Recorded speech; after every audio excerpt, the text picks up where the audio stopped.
23장 말씀입니다. 누가복음 23장 26절에서 31절까지의 말씀입니다. 누가복음 23장 26절에서 31절까지의 말씀을 보겠습니다. 26절부터 31절까지 교독해서 읽도록 하겠습니다. 제가 먼저 읽습니다.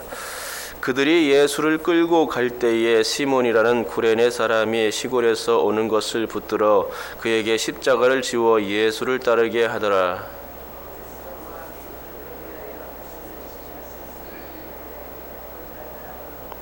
예수께서 돌이켜 그들을 향하여 이르시되 예루살렘의 딸들아 나를 위하여 울지 말고 너희와 너희 자녀를 위하여 울라.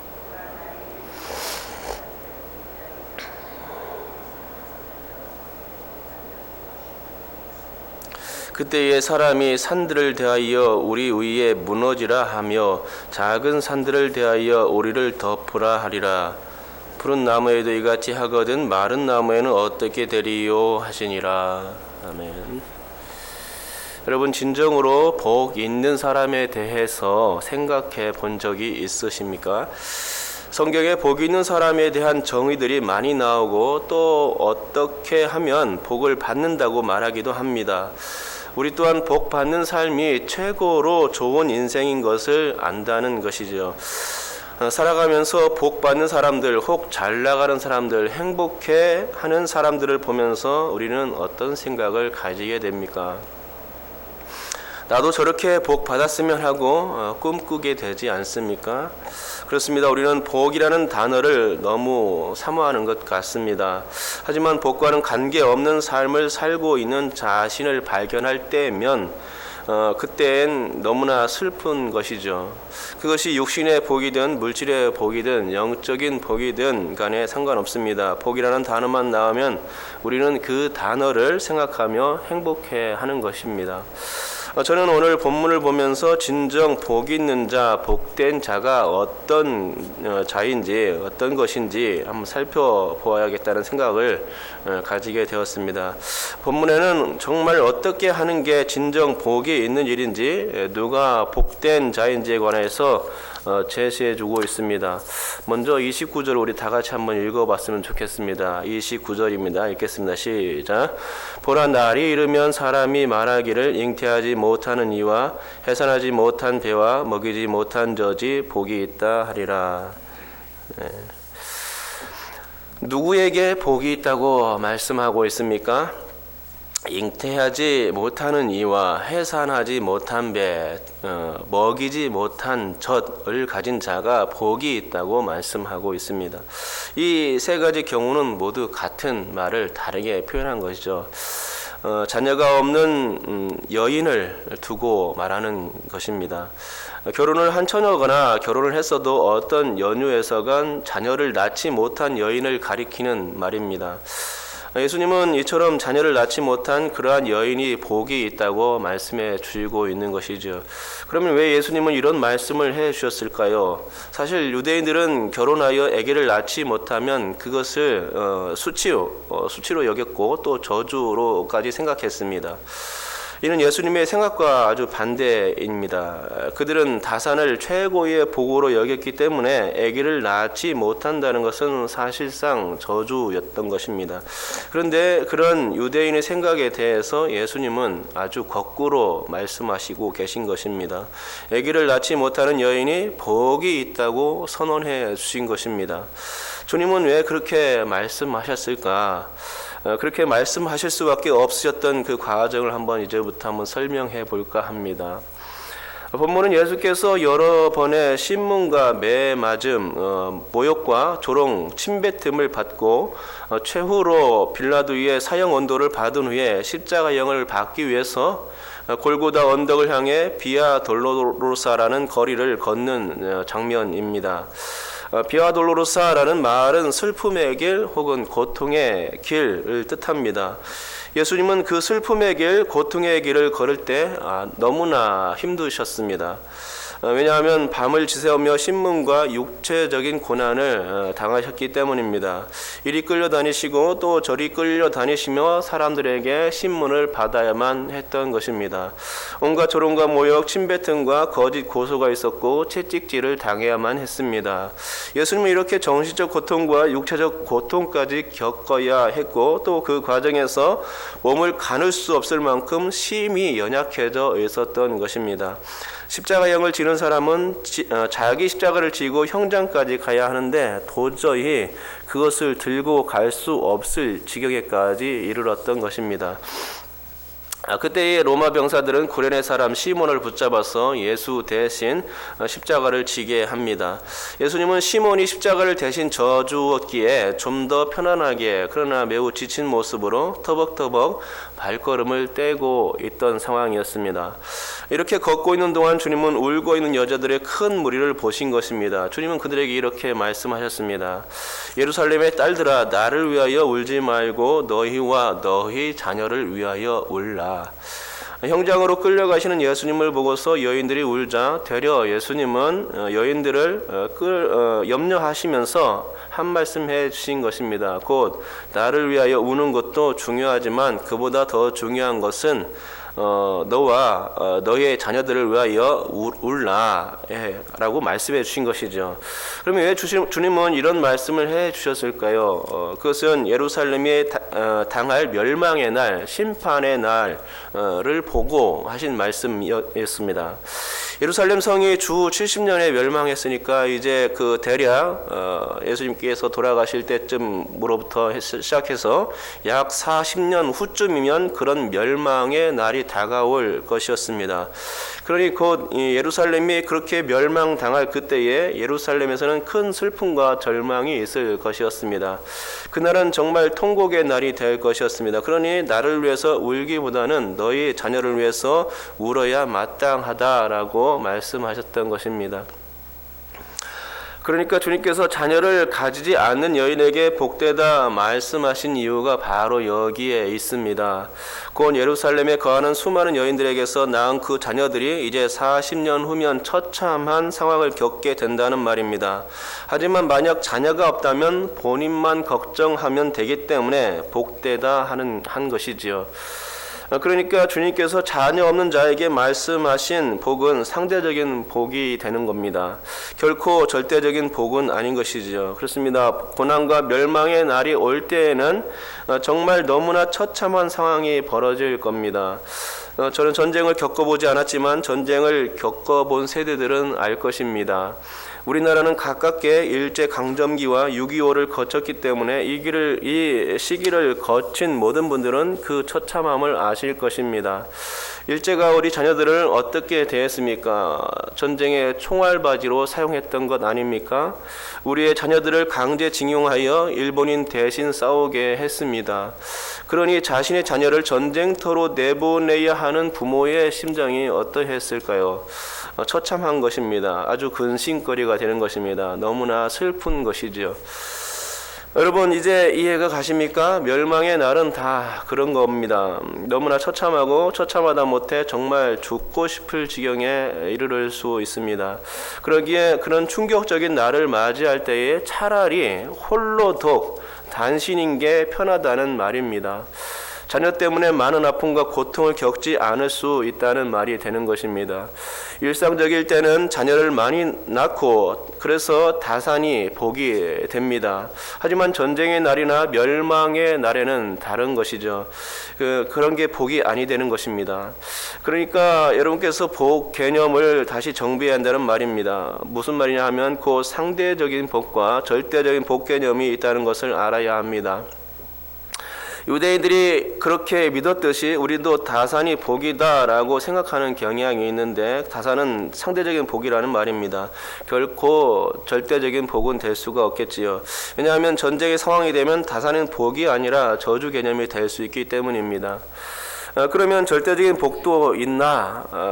있습니다. 오늘 본문에 그런 복이 나옵니다. 절대적인 복이 본문에 숨겨져 있는데 여러분께서는 바로 그런 복을 발견할 수 있으셔야 합니다.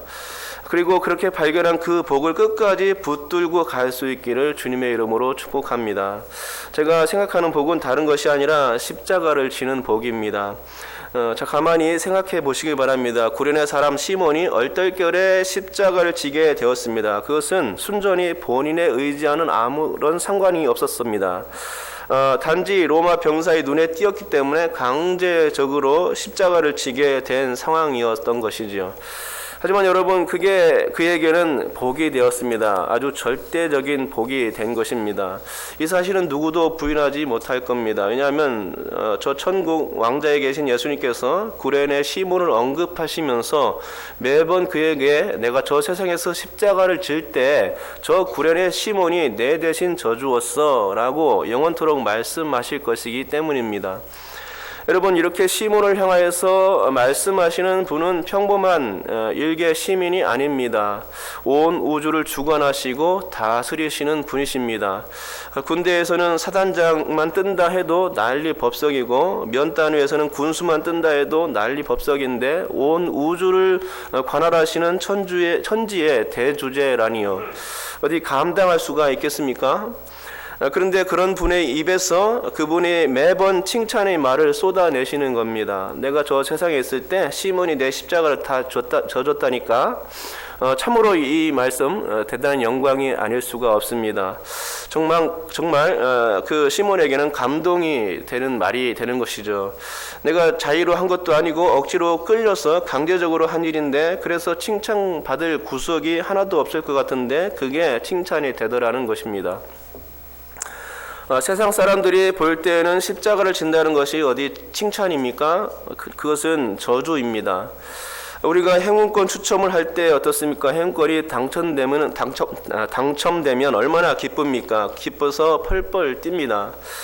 그러나 당첨되지 않으면 크게 실망하게 되지 않습니까? 그러면서 당첨된 사람들을 보며 하게 됩니다. 저는 행운권 추첨만 되면 번번이 실패하고 또 그래서 아쉬워할 때가 많은데 어떤 사람은 행운권 추첨만 있다 하면 그때마다 빠지지 않고 당첨되는 사람이 있는 것을 보게 됩니다. 참 그런 사람들은 참 신기하기도 할 뿐만 아니라 굉장히 얄밉습니다. 또 부럽기도 합니다. 그런데 십자가를 지는 일에 당첨되다니 이것이 축복입니까? 저주입니까? 아마도 시각 차이에 따라서 그것은 축복이 되기도 하고 혹은 저주가 되기도 할 겁니다. 하지만 저는 줄곧 말씀드립니다. 그것은 그에게 축복이 되어 주었습니다. 그것은 상대적인 축복이 아니라 절대적인 축복이 되어 주었다는 말입니다. 여러분, 예수께서 평소에 제자들에게 뭐라고 말씀하셨습니까? 그건 이런 말씀을 주신 것 아닙니까? 자기 십자가를 지고 나를 따르라 라고 말씀하신 것입니다. 여기서 이 자기 십자가란 무엇인가? 일상적으로 당하는 어려운 일, 힘든 일, 궁한 일들을 가리키는 것일까? 그런 것이 아닙니다. 여기서 자기 십자가는 영적인 의미가 있습니다. 그것은 예수님을 위하여 사는 삶, 그것 자체를 가리킵니다. 예수를 위하여 내가 받는 핍박, 그것을 말하는 것입니다. 복음을 전할 때 당하는 어려움, 그것을 말하는 것이죠. 결코 일상적인 어려움, 그런 것이 십자가가 아닙니다. 자기가 지고 싶지 않아도 예수를 믿는 것 때문에 어쩔 수 없이 지게 되는 십자가, 그 십자가를 말하는 것입니다. 그것은 어쩌면 강제성이 더 많습니다. 내가 지기 싫은데 사람들에 의해서 결국 나는 십자가를 져야만 하는 것입니다. 왜요? 이유는 단 하나입니다. 내가 예수 그리스도를 믿기 때문에 그런 것이죠. 예수 믿는 죄 때문에 내가 십자가를 지는 것입니다. 그뿐입니다. 다른 것은 없습니다. 예수 믿으면 십자가는 내가 져야 할 몫으로 따라오는 것입니다. 그러면 이쯤에서 예수님이 지신 십자가에 대해서 잠깐 생각해 봐야 될 것입니다. 우리 31절을 한번 읽어보도록 하겠습니다. 31절 읽겠습니다. 시작. 푸른 나무에도 이같이 하거든 마른 나무에는 어떻게 되리요 하시니라. 아멘. 푸른 나무에도 이같이 하거든 이라고 했으니 푸른 나무는 예수님입니다. 죄가 없으신 예수님, 그래서 푸른 것입니다. 생명으로 충만하신 예수님, 그래서 푸른 나무인 것이죠. 그런데 이에 대칭되는 마른 나무가 있습니다. 그것은 예수님을 죽인 영성 없는 유대의 종교 지도자들을 가리키는 말이 될 것입니다. 그들은 죄의 질병으로 얼룩져져 있었습니다. 그래서 마른 것입니다. 그들은 영적 생명력이 이뤄져 있었습니다. 그래서 마른 나무가 되어 있었던 것이죠. 하나의 비유인 것입니다. 그런데 주님께서 말씀하시길 푸른 나무에도 이같이 하거든 이라고 말씀하십니다. 곧 죄가 없고 생명으로 가득한 그런 나무도 멸망의 날, 그때가 되면 고난을 당할 때가 있다는 말로 쓰여진 것입니다. 여러분, 예수님같이 훌륭하고 멋지고 전능하신 분도 고난을 당했습니다. 십자가를 지신 것입니다. 하지만 그 고난은 잠시였고 예수 그리스도는 다시 살아나셨습니다. 기쁨의 승리를 거두신 것입니다. 부활의 첫 열매가 되셨습니다. 그러니까 예수께서는 십자가를 지심으로 말미암아 궁극적으로 승리를 거두신 것입니다. 그것은 절대적인 복이었죠. 십자가를 진 결과가 생명이었고 부활이었다는 말입니다. 십자가를 지고 나니 하나님의 영광이 드러났고 구원의 역사가 시작되었습니다. 십자가의 승리가 예수 그리스도를 영광스럽게 했을 뿐만 아니라 만유의 왕으로 만왕의 왕으로 등극하는 그런 승리의 결과가 된 것입니다. 성부 하나님께서도 그런 십자가를 지신 아들 예수에 대해서 매우 기뻐하시고 흡족해 하셨을 것입니다. 이제 십자가가 저주가 아니라 영광의 상징이 되어 버린 것입니다. 구약시대 때에 나무에 달린 자마다 저주를 받는다고 신명기에 기록되어 있는데 그 말씀이 정확히 예수님께 적용된 것입니다. 하지만 그것은 저주가 아니라 축복으로 전환되어진 것입니다. 예수께서 우리를 위하여 대신 저주를 받으셨지만 그 받은 저주 때문에 우리가 영원 생명을 누릴 수 있는 축복의 토대로 전환된 것이라 말씀드릴 수 있는 것이죠.